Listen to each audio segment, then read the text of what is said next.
Ada masalah bila duduk lama sakit belakang, ini kursi untuk korang. Ini adalah kursi ergonomik. Kursi ni boleh support tulang belakang korang bila korang duduk lama. Lepas tu, kalau nak duduk dekat atas sofa, atas kursi, atas lantai pun boleh guna.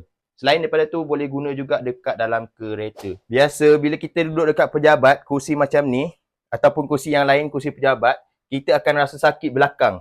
Korang pakai je kursi ni, letak je macam ni, duduk je macam biasa, dia akan support dekat bahagian belakang ni. Bila korang duduk lama, korang buat kerja, memang sangat-sangat membantu. Dekat kursi ni dia ada span macam ni untuk lebih selesa bila kita duduk dan sandar. Kursi ni juga boleh lentur macam ni, dia tak keras.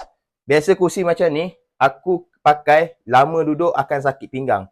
Tapi bila aku dah letak benda ni dekat kursi ni, automatik rasa selesa dan betul-betul memberi kesan dekat pinggang belakang aku, mengurangkan rasa sakit. Kalau korang nak selesa buat kerja ataupun duduk dekat mana-mana, nak bantu kurangkan rasa sakit dekat tulang belakang, korang ambil je kursi ni, beli dekat beg kuning sekarang untuk dapat keselesaan duduk yang lebih baik.